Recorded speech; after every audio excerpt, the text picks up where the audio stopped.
Hoje com um olhar detalhado para a pesquisa Datafolha para a Presidência da República, divulgada ontem à noite. Oi, Felipe, bom dia.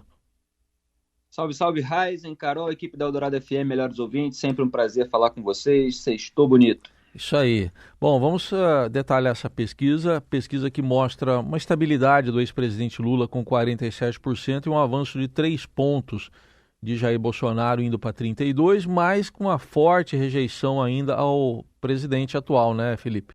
Exatamente, Ryzen, tem vários pontos aí a serem abordados, mas que eu já venho abordando aqui na coluna. É como se o Lula tivesse começado essa campanha como alguém que ganhou de 3-4-0 no jogo de ida, e no jogo de volta, vamos dizer que o Bolsonaro fez um gol no primeiro tempo, mas vai conseguir fazer dois, três no segundo?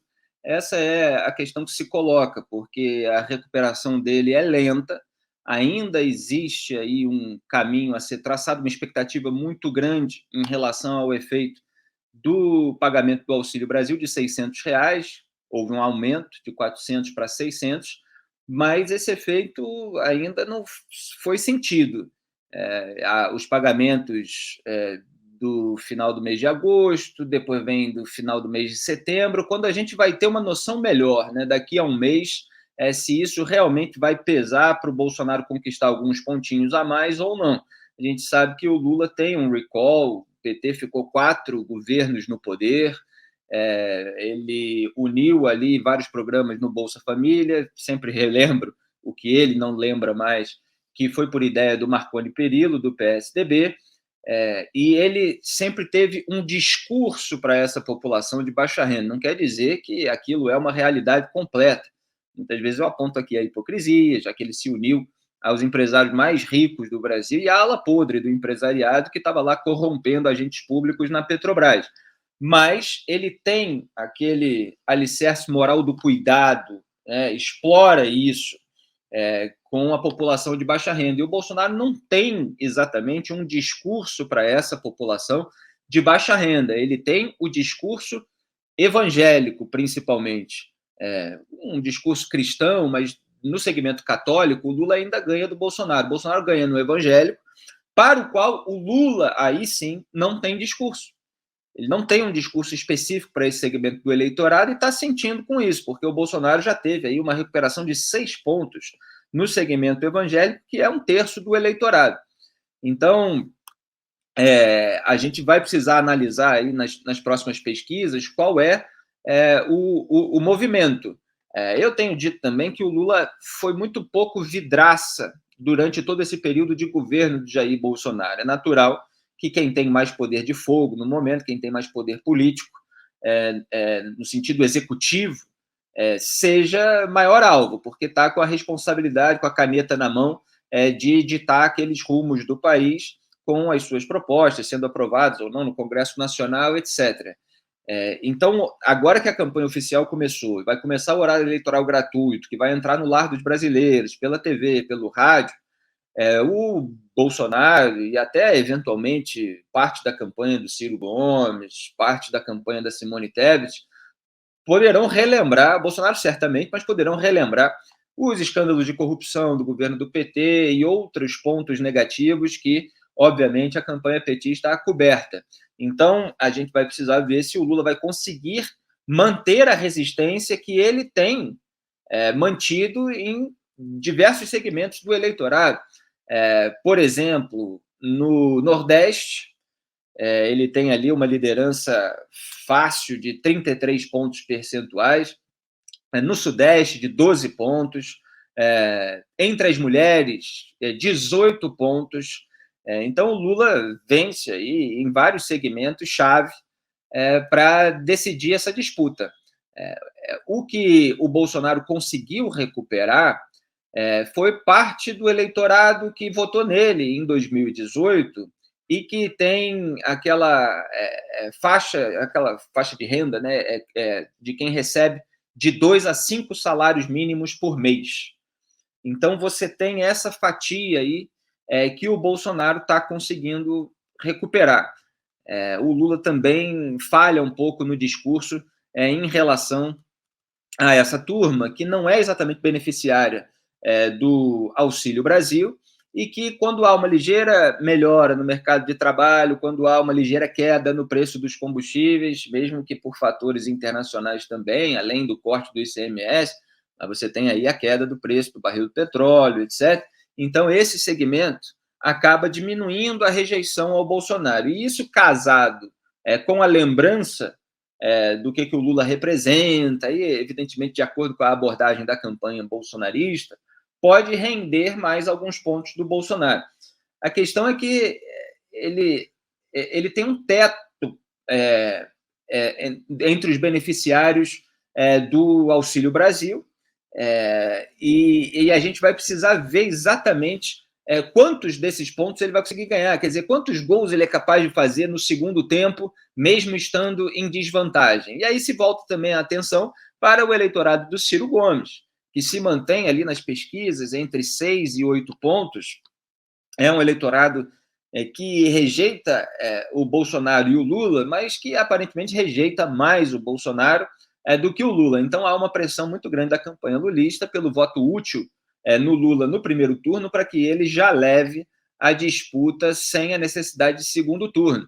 E aí seria decisivo para o Lula conseguir alguns pontos desse eleitorado cativo do Ciro Gomes. Você veja que quando a gente leva em consideração só os votos válidos, no Datafolha o Lula tem 51%, no IPEC 52%, na pesquisa Genial Quest 51%. Então ele está vencendo no primeiro turno, no limite dentro da margem de erro, podendo não vencer.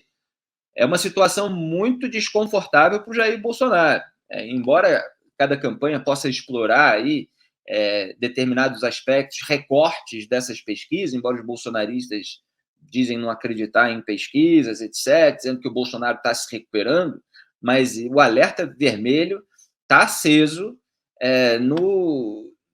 na turma do Bolsonaro, porque o Lula tem chance de vencer no primeiro turno. A questão é que há uma torcida muito grande para que haja esses efeitos aí de uma ligeira melhora econômica e dessa turbinada no Auxílio Brasil.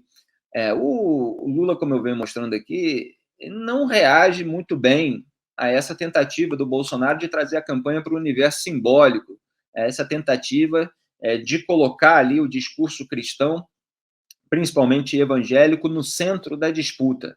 A gente viu ele usar a palavra facção, a gente viu a Gleisi Hoffmann dizer que Deus usa Lula, a gente viu várias brechas e o Lula chamando de possuído pelo demônio, alguns esquerdistas falam de fanatismo, muita coisa que pode ser usada pela campanha bolsonarista para fazer tudo parecer um ataque aos próprios evangélicos, e o Bolsonaro como representante desse segmento.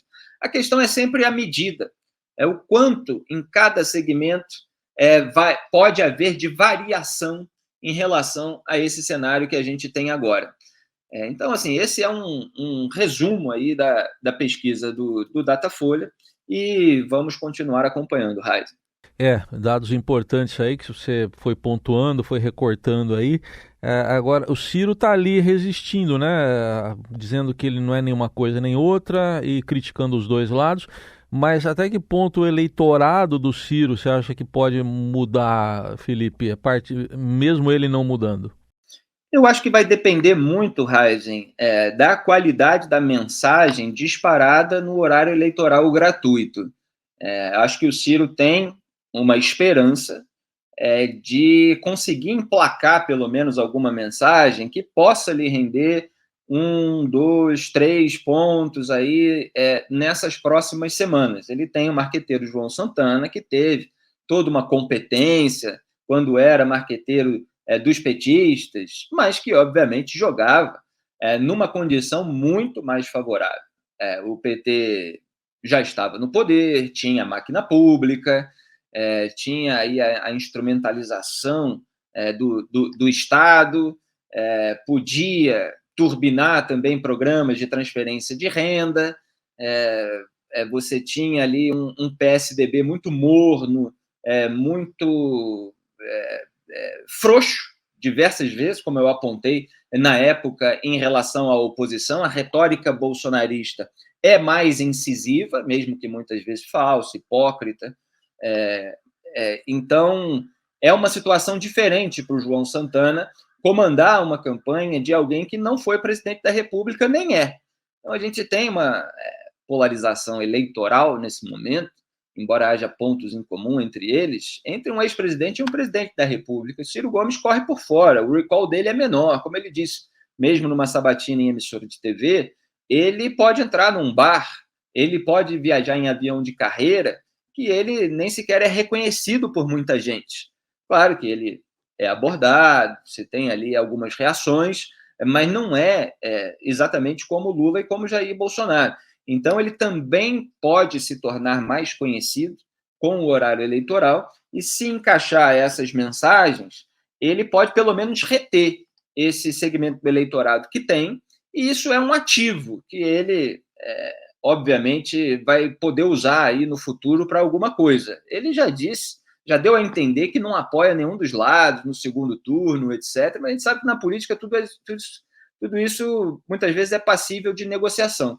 Agora, para perder pontos aí no primeiro turno, o discurso teria que não encaixar, e o discurso do Lula sobre o eleitorado mais à esquerda do Ciro, que é a maioria, teria que encaixar. A gente vai precisar ver o desempenho das campanhas nos próximos capítulos, porque eu sempre falo, corrida eleitoral não é enquete de rede social. A gente analisa tendências, mas as campanhas podem mudar os rumos dos acontecimentos de acordo com estratégias bem ou mal executadas. É isso. Tem esse ineditismo aí que você citou pela primeira vez, um presidente no cargo contra um ex-presidente de 2 mandatos. É um ineditismo.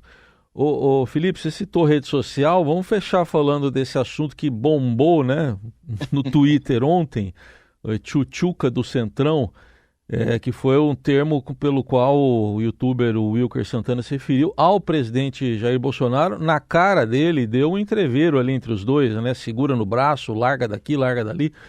Como é que foi isso, Felipe?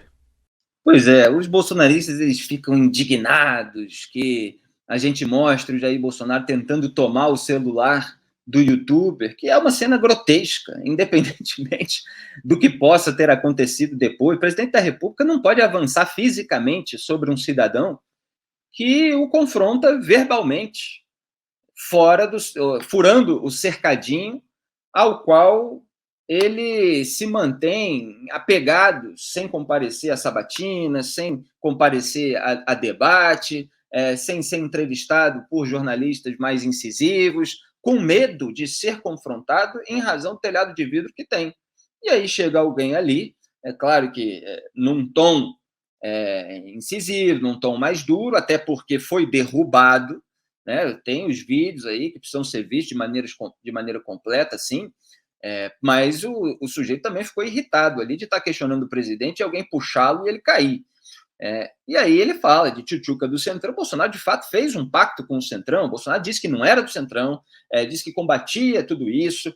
General Augusto Heleno, na campanha de 2018, cantou a musiquinha, substituindo ladrão por Centrão. Se gritar pega Centrão, não fica um, meu irmão. Eduardo Bolsonaro disse, quero ver aqui quem é que vai se deixar seduzir por discurso do Centrão e quem é que vai se manter firme e forte, Bolsonaro. Foi o papai que se deixou seduzir pelo discurso do Centrão quando avançaram as investigações sobre rachadinha. Ele precisou comprar apoio parlamentar para não ser alvo de impeachment e correr risco de ele próprio ou o Flávio Bolsonaro principalmente ir preso para a cadeia. E hoje tem orçamento secreto com 16 bilhões e meio de reais nesse ano, 19 bilhões de reais aprovados no ano que vem, com a sanção do presidente, que não vetou, poderia vetar. Então, assim, é baseado na realidade a crítica, ainda que dura, ainda que num tom beligerante, ainda que num tom de provocação. O presidente partir para cima como ele partiu, e aí eles ficam indignados, porque eu lembrei que o Bolsonaro falou que quer transformar roubo de celular em crime hediondo, e aí tem lá a imagem dele tentando pegar o celular do cara. A gente, óbvio, tem que fazer uma zoeira. O presidente, há 2 meses, disse que há uma nova classe de ladrão, que são aqueles que querem roubar a nossa liberdade. Que defesa é essa da liberdade de expressão? Que defesa é essa da liberdade de crítica que não resiste a um jovem youtuber que chega perto do seu cercadinho para gritar tchutchuca do Centrão e avança fisicamente para cima dele tentando pegar o aparelho de celular? Ainda bem que tinha outras pessoas filmando, inclusive cinegrafista da imprensa profissional. Aí precisou tomar mais cuidado, porque os seguranças do Bolsonaro também partiram para cima. Se não tivesse câmera nenhuma, a gente não sabe o que teria acontecido com esse celular, o que teria acontecido com a gravação do próprio youtuber. Aí ele percebeu que o clima ficou tenso, que poderia pegar mal para ele, que houve, de fato, um avanço físico, aí tentou estabelecer uma conversa ali com o youtuber. E na conversa, o Bolsonaro é absolutamente hipócrita. Quando ele tenta passar a mensagem de que o que está acontecendo é apenas uma relação normal com o Congresso, olha, para aprovar, eu preciso do apoio do Congresso, etc. Olha, não precisa ter orçamento secreto, não.